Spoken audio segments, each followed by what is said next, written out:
오늘 말씀은 긍휼히 여기는 자는 복이 있나니 라는 말씀이에요. 긍휼은 여러분 무엇이죠? 긍휼? 불쌍히 여겨서 도와주는 것을 말하는 것이에요. 여러분에게는 그런 마음이 있습니까? 예수님께서 긍휼이 있는 사람이 복이 있다고 하셨어요. 우리 다 같이 마태복음 5장 7절 읽어볼까요?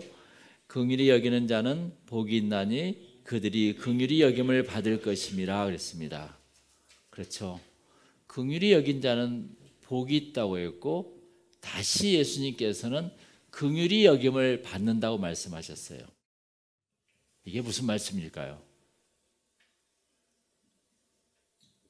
왕상 3장 16절에 보면은 솔로몬이 왕이 되었어요. 그리고 하나님에게 지혜를 받았어요. 그리고 나서 첫 재판이 열립니다. 그게 창녀 두 여자가 나오는데 이 두 여인은 같은 시기에 아이를 기르고 있는데 밤중에 한 아이가 죽어요. 그래서 한 엄마가 아침에 젖을 먹이려고 일어나 보니까 아이가 죽어 있더라고요. 자세히 살펴보니까 그 아이는 자신의 아이가 아니었던 것이었어요. 그러다 보니 서로 살아있는 아이가 자신의 아이라고 쟁론이 벌어졌습니다. 그래서 그 두 여자가 그 아이에 대한 시시비비를 가리기 위해서 솔로몬 왕 앞에 나온 이야기가 열왕기상 3장에 나와 있습니다. 솔로몬은 어떻게 하였을까요? 우리가 오늘 말씀을 읽었죠. 23절, 27절 우리 다 같이 한번 볼까요? 솔로몬 왕이 말했어요. 두 사람 모두 살아있는 아이가 자기 아들이고 죽은 아이는 다른 여자의 아들이라고 하는구나. 그러면서 칼을 가져오라고 그랬어요. 신하들에게. 그래서 왕이 말했어요. 뭐라고 이야기했죠? 25절에 다 같이 읽어보겠습니다. 왕은 말했습니다. 살아있는 아이를 둘로 나누어라. 그래서 두 여자에게 반쪽씩 나누어 주라고 그랬어요. 그러니까 살아있는 아이의 진짜 어머니는 자기 아들을 위하는 마음이 불붙듯이 일어났어요. 그러죠? 그래서 왕에게 말했죠. 내 주여, 제발 그 아이를 죽이지 말고 저 여자에게 주시옵소서. 그러니까 옆에 있는 다른 여자는 어떻게 했죠? 우리들 가운데 아무도 그 아이를 가지지 못하도록 그냥 나누어 주십시오 그래요. 얼마나 참 사악합니까? 여기에서 지혜를 가진 솔로몬 왕은 어머니의 긍휼을 사용하여서 시시비비를 나누는 내용입니다. 그게 바로 긍휼이 있는 엄마가 진짜 엄마죠. 긍휼이 없는 가짜 엄마는 그냥 칼로 나누어 주시옵소서 그래요. 어떻게 그렇게 할 수가 있을까? 그런데 이 세상에 지금 그렇게 살고 있어요, 사람들이. 어떻게 그럴 수가 있니? 하면서도 세상 사람들은 그렇게 살고 있어요, 지금. 예. 이렇게 사람에게 긍휼이 없으면 가짜 엄마처럼 잔인해집니다. 잔인한 사람, 모든 사람들이 이렇게 살고 있다는 것입니다. 긍휼은 신비한 것이에요. 그래서 긍휼은 그 히브리어로 주보에 나와 있죠. 라하밈이라고 그래요. 라하밈.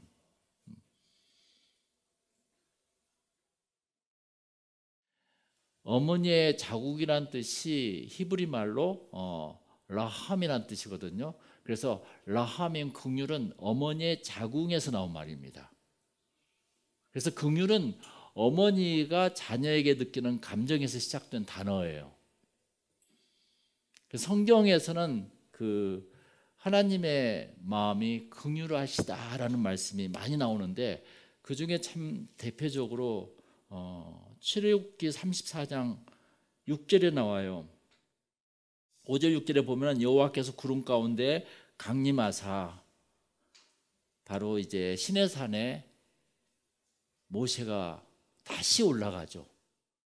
그 돌판을 들고 그와 함께 거기 서서 여호와 이름을 선포하실세 여호와께서 그의 앞으로 지나시며 선포하시되 여호와라 여호와라 이렇게 말씀하시며, 첫 번째 여호와는 어떤 분인가 하니 자비롭고 그래요. 자비롭고, 한마디로 compensated 아니면 mercy. 이 compassion과 mercy라는 단어 속에 자비가 있는데, 그 자비가 바로 오늘 그 히브리어로 라하밈이라는 거예요. 라하밈, 자비롭고. 그리고 두 번째는 은혜롭고 그래요. 은혜롭고. 예. 그러면서 그 은혜롭다는 것은 히브리어로 헨이라고 그러거든요. 헨. 그래서 은혜롭고, 그리고 노하기를 더디하고 인자와 진실이 많은 하나님이시라 그랬어요. 인자는 러브란 말인데 영어로서는, 히브리 말에서는 그 유명한 헤세드란 말이 있어요.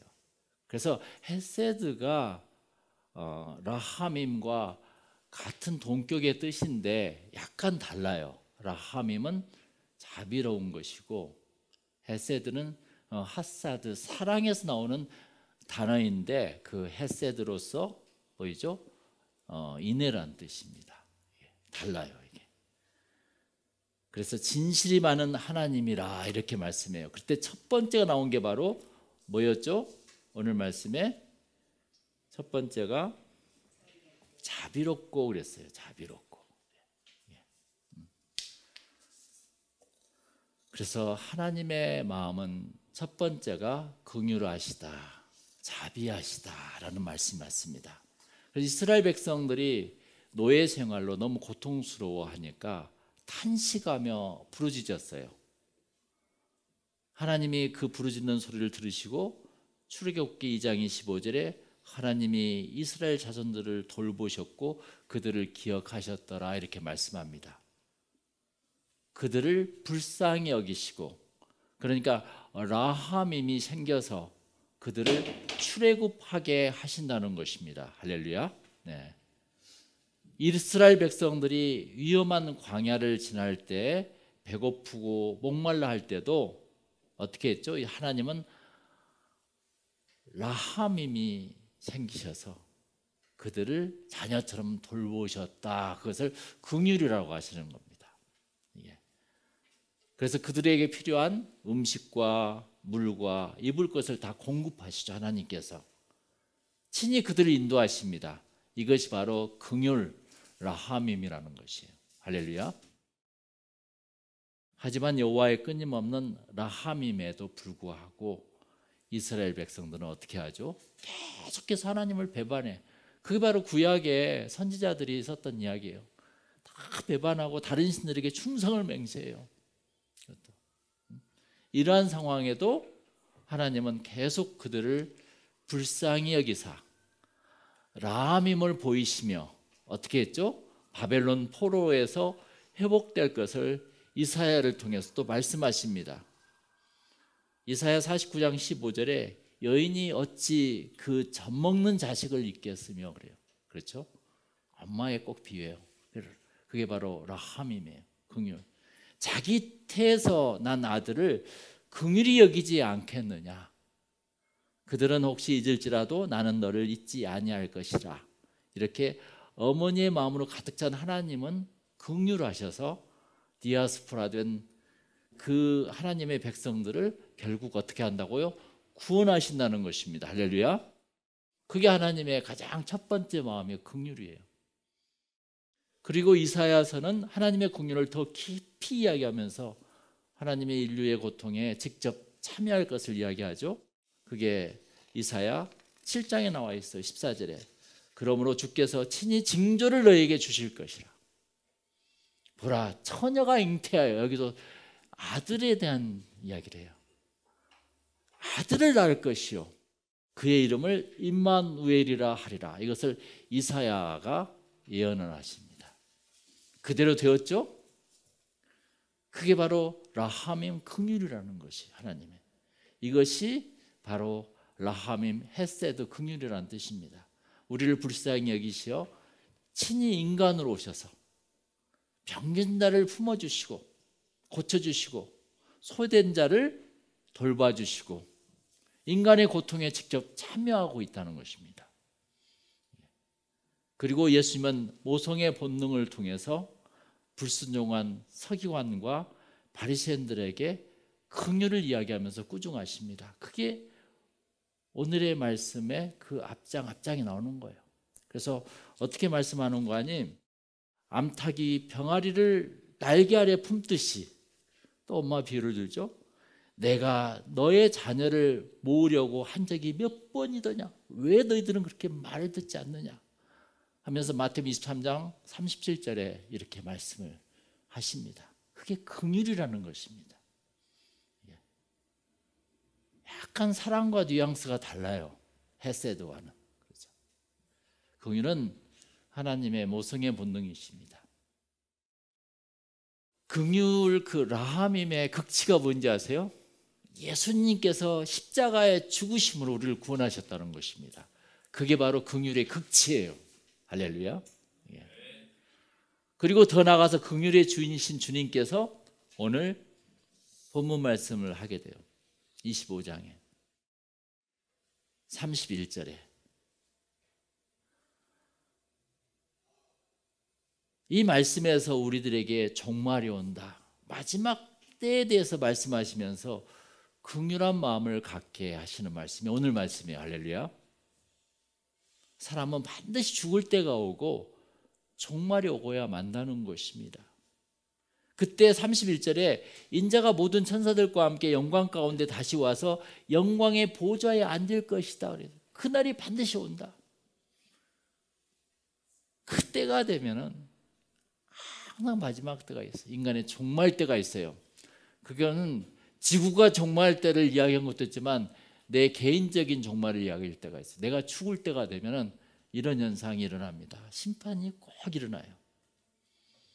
그때 세상 모든 나라가 그 앞에 모일 것이며 목자가 양과 염소를 구분하듯이 인자가 사람들을 나눌 것이니라 그래요. 그래서 인자는 자신의 오른쪽에는 양을, 왼쪽에는 염소를 이렇게 놓는다는 것이죠. 할렐루야. 사람은 반드시 죽을 때가 온다는 것입니다.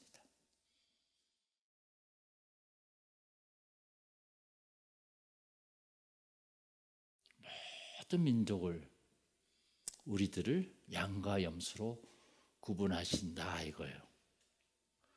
그런데 양과 염소의 기준을 이야기해요. 그 뒤에 보면은 우편의 양들에게 하나님 나라를 물려주시면서 말씀하세요. 그렇죠? 34절에 너희를 위해 준비하신 나라를 물려받아라 그래서요. 한마디로 영어에 보면 상속받아라 이런 것처럼. 뭐라고 이야기하죠? 35절 36절 다 같이 시작. 내가 배가 고플 때 너희는 내게 먹을 것을 주었고 내가 목마를 때 너희는 마실 것을 주었다. 내가 나그네로 있을 때 너희는 나를 초대해 주었고 내가 헐벗었을 때 너희는 내게 옷을 입혀 주었다. 내가 아플 때 너희는 나를 돌보아 주었다. 내가 감옥에 있을 때 너희는 나를 찾아주었다 라고 이야기를 하실 겁니다. 여러분에게도 마찬가지예요. 그러니까 의인들이 아니 언제 우리가 당신에게 그렇게 했습니까? 라고 질문을 해요. 그때 왕이 대답합니다. 40절 다 같이 읽겠습니다. 시작. 그때 왕이 대답할 것이다. 내가 너에게 진정으로 말한다. 보잘것없는 사람에게 한 일, 곧 너희가 이 형제들 중 가장 보잘것없는 사람에게 한 일이 곧 나에게 한 것이다 그랬습니다. 할렐루야. 보잘것없는, 개역개정판에서는 지극히 작은 자에게 한 일이 곧 나에게 한 일이니라. 여러분 이것을 믿습니까? 여러분 지극히 작은 자가 눈에 잘 보입니까? 높은 자가 눈에 잘 보이죠. 한말 섬기는 자들을 말해요. 어제 우리가 성경 공부했던 것처럼 섬기는 자들. 하나님께서는 우리 인생이 다 끝나고 났을 때 내가 뭐 훌륭한 대학에 붙고 내가 뭐 직장에 좋은 데 다니고 또 막 돈을 무지 많이 벌어가지고 산더미처럼 모아놨던 거, 그리고 집을 막 엄청 샀던 거, 내가 잘 먹고 살고 잘 입고 살고 사람 뭐 이렇게 사는 것을 절대 물어보지 않아. 그것은 지난주 말씀은 애벌레들이 하는 일이야. 내가 부자건 가난하건, 내가 높건 낮건, 하나님에게는 그게 보이지 않아. 절대 보이지 않아. 뭐가 보일까? 이 세상에서 우리에게 시간을 준 것은 섬기라고 주는 시간이라고 했어요. 서비스하라고. 그걸 어제 미니스트리 사역이라고 배웠죠. 그렇죠? 모든 사람은 부름을 받았다는 것입니다. 하나님에게. 그런데 오는 사람이 있고 안 온 사람이 있어요. 그리고 우리는 많은 일에 섬기잖아요. 그렇죠? 첫 번째 교회를 섬기는 게 굉장히 중요하다고 그랬어요. 두 번째 가정과 사회를 가서 섬기는 거예요. 그래서 우리들의 사회는 지극히 작은 자들이 있습니다. 보잘것없는 사람들이 많이 있습니다. 그들에게 우리가 그들이 눈에 보이냐는 거야. 그 긍휼한 마음으로. 내 마음에 긍휼이 있으면 그게 보여요. 지극히 작은 것이 내 눈에 들어온 사람이 바로 뭐예요? 긍휼이 있는 사람이라 이거야. 이게. 하나님께서 그런 분을 쳐다보지 않겠냐 이거야, 한마디로. 은혜를 주시지 않겠냐 이거야, 한마디로. 무엇인가 덕을 받기 위해서 교회를 간다면 그 교회냐고 어제 이야기했어요. 교회는 왜 오냐고요? 받으러 와요, 주러 와요. 교회는 주로 오는데요. 내가 주로 주기 위해서 서브하고 기부하고 하는 것이 교회입니다. 그럼 하나님께서 알아서 주셔, 은혜를. 할렐루야. 그런데 처음부터 내 은혜를 받으러 가야지. 그렇게 하면 은혜가 없어지는 거라. 그게 교회예요. 그래서 교회를 참 잘 정상적으로 사랑을 가지고 주려고 이게 다니다 보면은 하나님께서 소리 없이 부자가 되게 만들어 준 것이 교회입니다. 이게.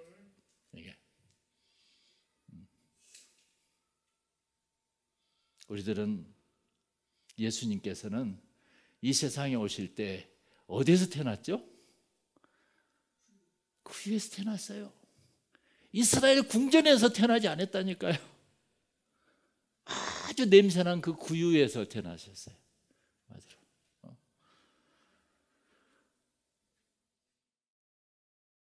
그 예수님의 엄마는 누구였죠? 어떤 분이었어요? 예수님의 엄마는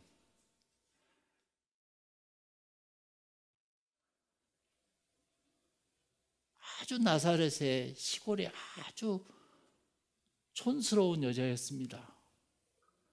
뭐 예루살렘 대학을 나와가지고 학위를 받아가지고 예루살렘에서 큰 직장을 다니는 사람이 아니었었어요. 하나님께서는 그런 사람이 보이지 않은 거라. 순수하고 착하고 그 사람의 태도와 정상적인 그런 마음들을 보면서 하나님 나라에 그들을 초대하고 있는 것입니다. 할렐루야.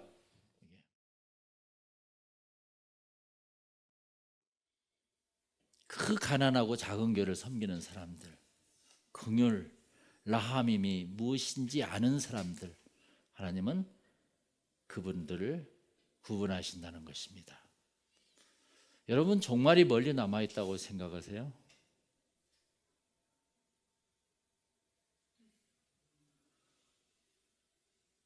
이 종말에도 똑같이 심판을 하시는데, 개인적인 종말에도 아무리 돈이 많고 아무리 권력이 높고 아무리 능력가고 아무리 학벌이 좋다 할지라도 죽을 때가 되면 모든 인간은 불쌍해집니다. 할렐루야. 사람이 어떻게 사냐가 중요하지만 어떻게 죽냐가 더 중요해요. 이게 우리는 천국문에서 주님 앞에 섰을 때 뭐라고 이야기할 수 있습니까? 너 뭐하다 왔니? 라고 물어보면 하나님께서 뭐라고 여러분 이야기하겠습니까? 여러분 할 말이 있습니까? 지난 주일 말씀처럼 애벌레로 살다 보니까, 그냥 먹고 살다 보니까 금시 여기 와 있어요. 이렇게 대답하실래요? 이보다 있잖아요. 예수 믿다 보니까 여기까지 왔네요, 제가. 할렐루야. 제가요, 나비가 되어서 이 세상의 많은 꽃들에게 희망을 주고 왔어요. 이런 대답이 훨씬 좋죠. 그렇죠? 물론 우리가 돈도 많고 집도 좋고 다 좋아. 그렇지만 하나님께서는 그런 걸 물어보지 않고 뭐 하다 왔니? 뭘 섬기다 왔니? 내가 너에게 주는 그 시간 어떻게 사용했니? 그걸 물어보신다는 것입니다. 이게. 그걸 내가 젊었을 때부터 어린 아이 때부터 깨우친 사람들은 얼마나 할 말이 많겠습니까? 이게. 그런데 내가 막 죽을 무렵에 다 깨우치고 죽었을 때 하나님 앞에 갔을 때 얼마나 할 말이 없겠습니까? 우리 마태복음 5장 7절을 한번 읽겠습니다. 다 같이 시작. 긍휼히 여기는 자는 복이 있나니 그들이 긍휼히 여김을 받을 것이요. 그랬어요. 아까 솔로몬 왕 앞에 나왔던 두 여인 중에서 그 아이를 불쌍히 여긴 사람이 어떻게 했죠? 그 긍휼을 다시 받게 된 거라. 할렐루야. 그래서 예수님께서는 참 긍휼히 여기는 자가 복이 있나니 또 긍휼히 여김을 받는다고 그랬어요. 할렐루야. 긍휼은 그런 거예요. 내가 내 안에서 생기는데 그걸 내가 받는 거예요. 이게 무슨 말인지 알겠어요? 긍휼은 샘물과 같아. 내가 그 생기는 건데 그 샘물이 차고 넘쳐서 내가 받는 거라 이 자체가. 그래서 팔복음서에 보면은 다른 말씀과 약간 달라. 긍휼은 긍휼을 다시 받아.